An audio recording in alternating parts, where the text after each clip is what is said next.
doorashada kursiga madaxtinimada Puntland oo sanadkan aad iyo aad u xiiso badan ayaanu falanqayn doonaa ku soo dhawaada gob iyo gobonimo saddex su'aalood ayaan u kala qaadaynaa fahamka guud ee doorashada Puntland kow sidee u dhacdaa doorashada Puntland xilligeena la qabtaa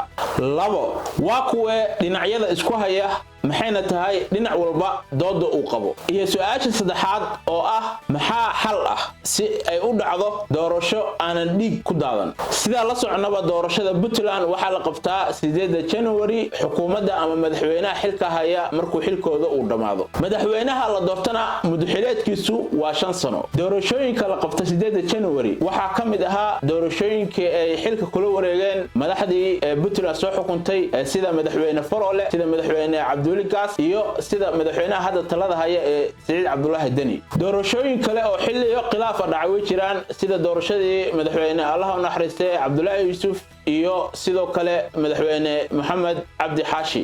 doorashadan waxay doorashooyinkii hore ugu duwan tahay waa doorasho la isku hayo doorasho nooce ah baa la qabanaya iyo waliba xilliga la qabanaya sida la socotay madaxweynaha Puntland waxa soo dooran jiray 60 xildhibaan oo ka kala yimid dhammaan gobolada Puntland 8 January inta la gaarin ayaana dhammaan xildhibaanadan la soo xili jiray si ay u doortaan madaxweyne cusub ama u soo celiyaan madaxweynihii marka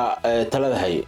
haddaba su'aasha labaad waxay leedahay doorashadan yaa is haya maxaana la isku hayaa haddaba waxa jira khilaaf u dhaxeeya madaxweyne Dani iyo mucaarad oo ay isku fahmi waayeen doorashada nooca la qabanayo maadaama madaxweyne Dani uu ku doodayo in shacabka reer Puntland inta in ka badan u afdubnaan karin odayaasha dhaqanka oo la joogo xilliga iyagu qofkay rabaan qof iyo cod ku dooran lahaayeen dhinaca kale mucaaradka ayaa ku doodaya maadaama ay suurtagal ahayn in doorasho qof iyo cod la qabto waqtiga yar ee ka dhiman 8 January 2024 ay tahay in sidii horeba 60 xildhibaan ay doortaan madaxweynaha soo socda iyaga oo waliba ku eedeeyay Dani inuu rabo muddo kororsi maadaama uu waqtigii doorashada dhaafiyay xilligeedii kana dhigay 25 bisha 2024 haddaba mucaaradku waa kuwe waa Asad Diyaano oo waa horeba madaxweyne Dani kula dagaalamay magaalada Boosaaso waa wasiirkiisii maaliyadda oo horay xisbigii Dani uga mid ahaa aadna ula soo shaqeeyay Xasan Shire Abgaal waa gudoomiyihii hore ee guddiga doorashooyinka Puntland Tebek Guuleed Saalax Barre iyo siyaasiyiin xilal hore ka soo kala qabtay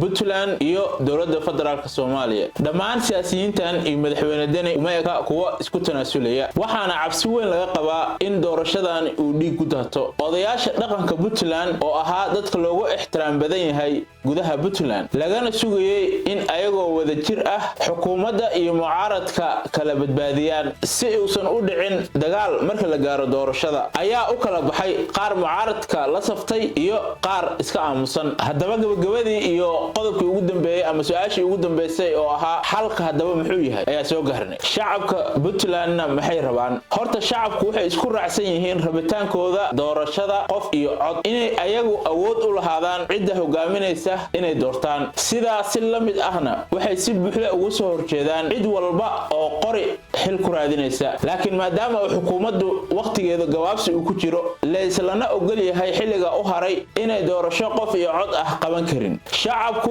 kuma taageeri karo xukuumadda iyo madaxweyne Daniba muddo kororsi si ay xukuumadda ugu qabato doorasho qof iyo cod ah oo aad loo daneynayay adigu maxay kula tahay fikirkaaga nala wadaag like iyo subscribe na saar page-ka mahadsanid